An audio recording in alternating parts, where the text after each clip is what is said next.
Alright guys, welcome back. We have round 2 coming up, and our match is going to be Snellian versus Superb Lizard. Lizard has spent a lot of time on the desk in recent months, so it's nice to see him out in the tournament as well. Scorch, welcome back to the desk. We haven't seen you in a little while. How are you doing? Thank you very much. I am very good today. We had a great opening match there, a really fun couple show matches there between you two. Really nice to see some of the cards that, we might not see throughout the course of the day. Really excited for this next match. Two players who qualified through God rank. Senelian back after quite a gap of either not playing or at least not competing on the monthly cup competitive side. I feel like Snellian is probably performing a lot better now because there's a strong blue deck in the meta. There's a Dream Reaver Chaos deck going around. Lou was experimenting with it a lot on his stream. I believe Snellian's been playing a lot of mono blue as well, from what he's been telling me during my stream. So whenever blue is good, Snellian is usually rocking it because he is such a good blue player. Yeah, it's kind of one of the ones that we remember him for from back in those couple monthly cups that he made in a row there. And I think his was I want to say the Dream deck that was really popular just back before 1.0, if my memory's correct. Yeah, a good old Dream. They had the nerf Dream. Snellian forced a card to be nerfed, taking Modnic's role there. But yeah, Snellian, very good blue player. Just a very good player overall. Superb Lizard has been on the desk more than competing as of recent, so it'd be nice to see what Lizard has to offer in the competitive arena. And we shall just go straight into that game. It's going to be Scorch and I doing the cast for this one. And yeah, I'm feeling Snellian maybe has a bit of an edge here, especially if his blue deck lines up really well. Yeah, I'm actually really interested to see how Lizard's going to do back on the competitive side because, like you were saying, he was on the desk. And once you start to see that perspective, I think it really gives you a lot of insight when you go back to the competitive side because you kind of get a different viewpoint of what to expect from your opponent and what they could possibly have versus what you should and shouldn't play around. But both players opening up with looks like yellow here. Lizard, we actually see that Mace Man coming in again. It looks like a card that a lot of players are starting to put back into these rush decks. Yeah, I've been using Mace Man a lot myself in Yellow Rush. It's just a solid neutral card that can challenge elementals and live to tell the tale. It's very similar to what we saw in the previous game, actually, with I Win Again. A yellow, kind of a slower yellow deck having to defend against an onslaught of Mace Men.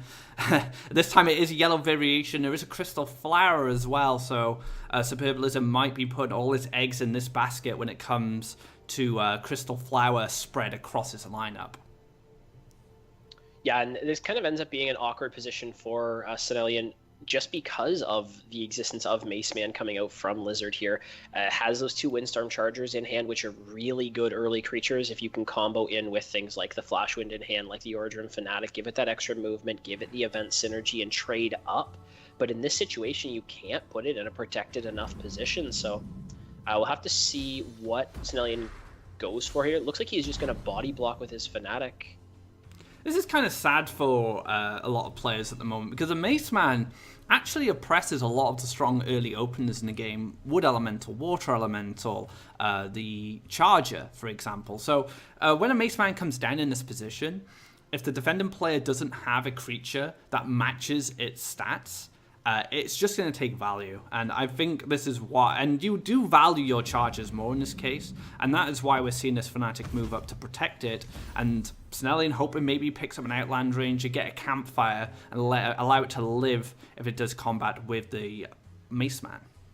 Yeah, that would have been really nice to pick up there, and that's actually why he goes for the draw in that position instead of developing another desert, maybe developing some more prairies so that he can extend his lands outward and get maybe between the wells. But the fact that Lizard didn't have a follow-up from that first Mace Man now picks up two demons, but it still looks like these Chargers are going to trade into those. If Lizard had been able to find another Mace Man or just another creature to play on that turn, he would have been in a really good position to continue to pressure the creatures that Senelian has before they're really able to get an advantage. But yeah, looks like we're just going to see the double trade here. Yeah, it works out quite nicely for Snellian. This is one of the key things about Charger in the early game. The chargers need initiative to be able to use their full ability, because if you don't have initiative, the attacking player gets to hit the charger before it gets that event ramp power up. And we saw that in the early game against in the I Win Again matchup. We also saw it in this match as well. But Shaitan Demon just going to try and keep things in check. We're just going to see the old Wind Soldier pray into Demon Wrangler and establish a lot of pressure. Yeah, really nice combination coming out from Lizard here. A big thing, again, I talked about it in the opening match, this Shaitan Demon coming down, while it will be a decent enough creature on the board to trade into the aggression from Lizard right now, you don't want it to survive that long and have that self-burn damage. Looks like going to get the extra value trade to kill off the Demon Wrangler here, but that means another 5 to face and another 2 from the self-burn. So Senelian really going to be looking to pick up some soul drains to get back in the game here, just because it's a matter of time at this point against the Yellow Rush that has those haste creatures eventually in the deck. Yeah, we have a Prayer coming down. Very good for Lizard. He can go into Mace Man and Shaitan Demon to apply enormous amounts of pressure. But Crystal Flower going to take care of that. Manta Rider doesn't want to get in value from its last word ability. I'm just going to go for the Demon. So not willing to apply too much pressure because that Manta Rider could trade. Now the Demon has to trade with one of these, and he hopefully gets to keep perhaps the Demon Wing alive. Yeah, that's actually probably exactly the same position for Lizard, whichever way he went for, whether it was Flower to remove the Manta Rider or whether it was Mace Man to play another creature. It's a situation where you have 3 and your opponent trades 2 of them, or you have 2 and your opponent trades 1 of them. So I think it ends up being pretty equal scenario there. Senelian just, not enough to keep him in the game and concedes game number 1. Yeah, very relentless start there from Blizzard, taking that Yellow Rush to the extreme, and just Mace Man doing so much work in this tournament already. He's been on the sidelines for some time, but now he's back and he's eager. He's ready to clobber some elementals, clobber some chargers. And the unfortunate thing for Senelian here is he's going to have to go up against his Yellow Rush again. And does he have a deck that can keep it in check? It's almost the position of what we used to see way back with Doondrake. Being a 4/4, you'd try to get it right in the middle of the board and contest the early creatures that your opponent played of the kind of land ramp and that sort of thing. Now we're seeing you get the extra prairies, extend even further up the board, and then Mace Man of that 4/4 body again. So I'm actually very interested to see if we'll see any punishments throughout the course of the day today. If people are reading into neutral creatures being that strong, or if they're reading into anything that has just a wild land requirement, because that is still a neutral creature. If punishment is some of these more control-heavy decks' response. What's really interesting about Senelian's hand is the Cobbled War Beast and the Gift of Steel. So he has the Angry card, and he also has the Combat card.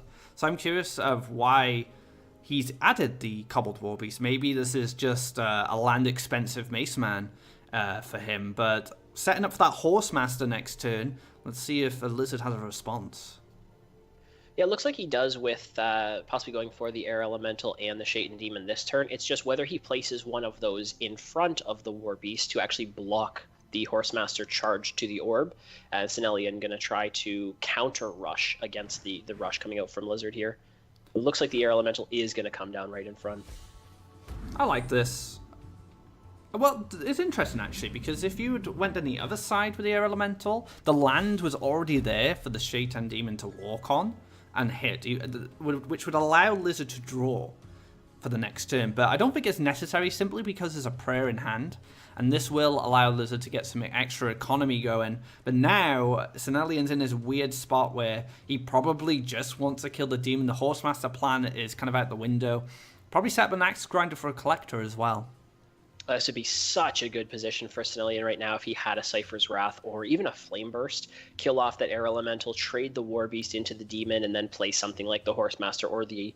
I guess the Axe Grinder wouldn't have been picked up if he got one of those, but even just the Horsemaster coming down as another creature onto the board that maybe he could go between the wells off the left side and get that economy in. Yeah, it's just really unfortunate right there that Senelian doesn't have that event in hand. It looks like he's really struggling with, do I go for the draw? Does pick up the Flame Burst. I think a missed opportunity there to play aggressively. If we went for the draw first, could have Flame Burst the Air Elemental, and then Horse Master the War Beast up to hit for 5. The Demon does an extra 2, which is 7. And at that point, you're winning the race. But there's a monk coming down. It's going to be able to cycle a lot of cards, increase the power of the Zealous Crusader in hand, and it draws another Zealous Crusader. Not really what you want to see at this point. Oh, that's a Wind good draw. Soldier's a beautiful pickup, though. He's going to have to move the Air Elemental into a little bit of an awkward line to get that Wind Soldier in, but clearing the Axe Grinder is absolutely huge here. And the 4-2 as well can start collecting on the right-hand side if it doesn't want to move aggressively straight away. He could even just fly it over into double collection if that is an option. Lizard is in a commanding lead right now. Senellian does have some good responses, though. He gets a Flame Burst, the 2-1 suboptimally, but you can't let that card draw keep going, and the Brigand coming down set up the defenses. Yeah, definitely something that you have to deal with there. You always want something better than Flame Burst to take care of that, whether it's something like a Ground Shaker, even Cypher's Wrath in that situation. Flame Burst gives you so much more utility later on rather than using it on a 2-1 there. Gonna see an additional desert coming down. I was expecting maybe kind of like a tempo Zealous Crusader. You have 2 in hand, 4 Faeria, 4/4 with charge 2. It's in the Mace Man cost range. Another Wind Soldier picked up could go for another clear here, but looks like it's just going to be Crystal Flower instead. Not able to Crystal Flower and get the Zealous Crusader down that turn and get into more of an aggressive spot, but nice pickup now there. the Cypher's Wrath picked up. Crystal Flower is interesting here because I feel that Lizard didn't want to give Senellian any Faeria back. So if the Air Elemental had traded into the Brigand, it would have given him additional Faeria to work with on the next turn. This way, Senellian is still kind of scrapping at the bottom of the barrel of the Faeria pool and just trying to play stuff kind of reactively now, rather than having a bit more time, a bit more resources to play cards he wants. Yeah, it just ends up being so awkward for Senellian now. His lands are completely enclosed within the desert range of Lizard here, and he's just, with those Wind Soldiers, able to get absolutely every trade necessary in all of these spots. And another Mace Man coming down that's going to collect and hit the orb, can go for a Crusader next turn, or now they picked up another Mace Man, maybe go for even that just a little bit slower still and continue to put the pressure on. It's just really difficult for Senellian right now. That prayer. Really good pickup with the prayer, of course. But yeah, it's really difficult for Senellian right now. He's not in a position to collect Faeria, and he doesn't quite have the good enough creatures to trade into everything that Lizard had. And another game to Rush player. Looks like a really strong day for Rush, especially as starting decks. Yes, it goes for the Mace Man there as well. Slow and steady, wins the race, and he did win the race in the end with a surrender come down from Senellian. And like you said, Rush kind of punishing the more greedier decks at the moment. And I kind of expected this. Like, the way I kind of viewed lineups would go is you either start with Yellow Rush to counter Blue-Green, or you start off with Red Control to counter Yellow Rush. Like, they were my kind of predictions when it comes to starting lineups, but Yellow Rush and Red Rush both been a dominating deck so far here on stream. Yeah, it would have been really interesting to see how that game played out if Senellian had gone for the counter rush style, like you were talking about off turn 3, I guess it was, when he went for the draw and picked up the Flame Burst there. It would have been really interesting to see if that ended up being closer than it was, because in that situation, Senellian was just drawing pretty much every turn, and he just wasn't able to collect, find the right lands, get his creatures down, really find the right cards to come back in that type of a game. Yeah, it was an interesting one, I think, because if he had gone for the draw first, Senellian definitely would have been much more in that game, you know, applying pressure with that War Beast, using the Horsemaster to deal damage, allowing the Shaitan Demon to allow him to race quicker. You know, that 2 damage every turn from the production ability would add up, especially when you're playing against Red, because Red has all that direct damage. Alright, we're just seeing what the players decide, which deck. I know Senellian, I guess Senellian has one deck left. Just taking a moment there to possibly regroup when you're yeah. in that type of position. You just like, okay, I just need a second. regroup it in a situation where you don't get, tilted by the draws there. But we do see this green-blue coming back out again, and we'll have to see if Senelian can get those early ramp cards. He'd be able to be in a position to use his elementals possibly, but... Oh no, he's back. He's back. He's causing chaos here in the monthly cup. Mace Man makes his return, and we're going to see a Mace Man for sure. And I wonder how Senelian's going to feel about this. He does have an octopus to come down and... Well, he can actually get it down next turn. That might help. But then again, we'll have to see. Yeah, it's going to be all about how long Senelian can hold off for, because now gets the frog tossers as well. That's going to be something that can be very good later on. Can clear off a Mace Man, and you get that frog down, maybe jump it across into a double collection spot. But it's going to be really important for Senelian to find maybe a creature that can actually hold up to what Lizard is playing, because right now it looks like it's going to be Mace Man, maybe nothing next turn, but then those haste creatures are going to start coming out. The Monk, the Follower, and Shaitan Demon to back it up as the powerhouse to protect those littler guys. I'm just curious if Senelian actually goes for it. And what do you go for? Do you go for a 5/5 at this point? I feel like a 5/5 is pretty strong because there's no deserts right now. There's not going to be a Soul Drain or a Wind Soldier.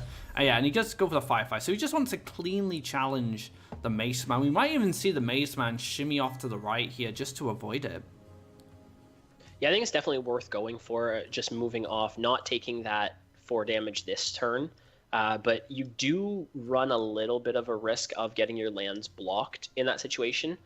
You really want that one right in front of the orb. Even the one off to the right here, it still provides you with the safer spot for your Mace Man and then 2 attack routes following that. But Living Willow coming down is going to be good enough to slow down the pressure. Yeah, Living Willow is pretty fantastic here, unless Superb Lizard is running the Choking Sands, but I don't think he will be if he's running the Flowers. I've seen builds that use either Choking Sands or Crystal Flower, and I've been using the Choking Sands build recently, which I've been enjoying, but I don't think you have room for both in Yellow Rush right now. Yeah, I think there's kind of always been that debate in Yellow Rush of Choking Sands, 1 or 2 Last Nightmares maybe, and then now that Flower exists, it's just, do you go for the Crystal Flower instead, just because it can remove absolutely everything, and especially in situations where creatures have a really powerful last words to catch somebody back up, you just remove that creature without actually triggering that. So it does seem like Crystal Flower is going to be kind of better as the removal option for these rush decks. For Lizard now, he can set up a Demon. He's going to go for the Demon Wing, it seems. Get that collection. He does have the Monk to activate the prey in the future, so don't need the Follower straight away. And this applies a bit more pressure, but also it represents some Faeria collection on the next turn.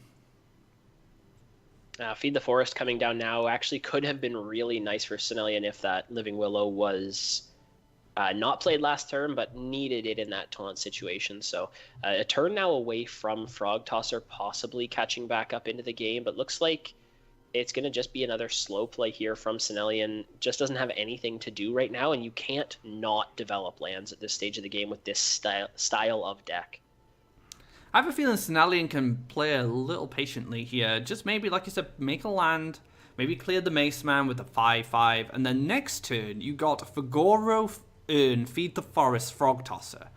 You know, there's a lot of good stuff going on for Senelian next turn. So if he can he hasn't taken any damage. I feel patience is fine here. You don't need to feed this Willow now. You should just save it for Fagoro just to accelerate your draw, but also accelerate your Faeria. Maybe you'll pick up a Spider to go with that, and you can take care of the Demon Wing. Yeah, and feeding right now would put him up to 8 Faeria. You'd gain 2 by using that feed on the Living Willow. And it just doesn't seem like you could really draw into any big power swing. Maybe even something like a Wood Elemental or a Water Elemental to get more creatures down on the board. Still trade in the same way of the way the Living Willow possibly would have there. So just didn't really see anything that Feed the Forest would have drawn into that would have been better than just waiting another turn, like we were saying. Double soldiering into another monk. Oh my goodness, this is a lot of pressure coming down. A little bit of patience will reward Snellian next turn with potentially a swing turn of his own, but Yellow Rush pushing down on the gas here. Double monk, prey, and a demon. It's tough times. Yeah, really nice pickup there of the back-to-back on the Monk and the Prayer combination coming out once you've cleared that taunt. Shifting Octopus being hovered here by Senelian, I guess he could go for making it a 3/7 and then feed that instead of going for the Fugaro feed, but it really depends on... Yeah, it looks like we should see Fugaro instead, just because the urn draws so many more cards, you give yourself so many more options, and then you can really decide on what the big play is going to need to be. No, Elderwood Embrace. Card I don't see very often anymore since the release of Oversky. Maybe I'll pick up some more popularity following the conclusion of this tournament. Going to go for the feed on the Octopus. Not going to utilize its taunt. Draws the Willow. Oh man, that's just sad. I'd rather keep my Octopus as a defender here. It can taunt, it can jump, it can be a 5/5. Feeds it, draws a Willow. The perfect feed target. Of course, it always works out that way, that you draw the better option right after you've gone for a play like that. I guess in that situation, Fugaro is exactly the same as the Octopus, because if you give the Octopus jump and +2 life, then it comes down as the 3/5, same as Fugaro there. But yeah, seemed like so much more versatile to feed, maybe even feed Fugaro before you had used it on the Octopus and then decided what your options are. But we do see that Choking Sands, like we were talking in the debate about. Yeah, he has Choking Sands and the Flower in this list, but that Choking Sands being vital here to allowing this monk to hit the orb and draw a card and continue to accelerate this Yellow Rush's aggression. It could even +1 and soldiering the other frog. Doesn't... Wow, okay, pushing 10 damage instead. I can respect this. Yeah, trading in the way of getting the most damage this turn, possibly setting up maybe even a double Wind Soldier if Senelian is somehow able to clear next turn, but still just doesn't look like anything's going to come through of a clear possibility here for Senelian. Water Elemental is not going to do it. If he was able to have Taunt on this Fugaro, maybe, but it just doesn't look like it's going to be in the right positions either, and doesn't even clear the Demon. And there we have it. Rush once again taking the game, and well played by Superb Blizzard, usually our caster, but he's performing very well in the monthly cup. I actually find that in most cases, Yellow Rush with the Demon build and using the Choking Sands and stuff like that, it's just so difficult for blue-green to establish any defense because the 5 attack creatures are a big problem. And once you get like a Demon Wing, Shaitan Demon combo down, that represents 10 damage. That represents half your life. And they need so many lands to get set up. Most of the time when I've played Yellow Rush recently against that matchup, the blue-green player just doesn't have enough time to do anything. Yeah, you're playing for your land ramp early, and the creatures that they have are going to trade more efficiently than the stat line of your creatures. Sometimes you're able to deny the lands in the right way, but if you don't get the right start, you're almost out of the match before you even get set up, which really is the point of these rush styles. We're seeing some of these greedier decks come back around into the meta, and the rush is just the response to that. And very interesting, Senelian didn't run mono blue, and Dream Reaver has been performing pretty well at the moment. So, very curious there with Senelian's deck choices. The War Beast in the red was quite odd as well, because we saw the Gift of Steel, which, makes us think, okay, just gonna have combat creatures. But when you put War Beast in, what does the War Beast represent? What is its job? I don't really know. I think Mace Man is probably better because you can play it anywhere. But interesting. I'd be very interested to see what Senelian has to say about his red build. Yeah, it would be maybe more of like a mid-range style that you're looking for, but in that type of a situation with that red, it's usually more centered around the combat creatures. Maybe, it is just the response to some of these other creatures that are coming out and get more aggressive with that red, and then you've just got that rush coming at you and you have to play more defensive, and he just didn't get the matchup he was hoping for. Yeah, a little unfortunate there. And I think things would have been a bit different if Senelian had drawn first on that turn 3. Flame Burst the Air Elemental in front of his War Beast, use the Horsemaster shoot it up there, hit the orb, and then you do 7 damage after the production of the demon. And then if that war beast lives, you just go mountain and axe grinder, and then all of a sudden the yellow player is having to race against red with these much higher attack creatures, and also the removal that does damage. Cypher's Wrath would deal damage, Flame Burst you can just throw at the orb. So very interesting line there from Senelian. I guess maybe the Mace Men were just tilting him a little bit, and yeah, they were definitely very powerful. All right, so we are going to move on to round 3 very shortly. If we don't have a match for you soon, we'll probably just have another show match, and we'll play some more games with you guys. So stay tuned, don't go anywhere. We'll be back very soon. Discover the Adventure Pouch Oversky, featuring a first-of-its-kind co-op campaign. Team up with either friends or powerful Faeria characters and discover a ton of new content, including more than 30 new cards. Join now to experience the Emperor's daily challenges and reap exclusive rewards. Explore the Oversky and reap the rewards today.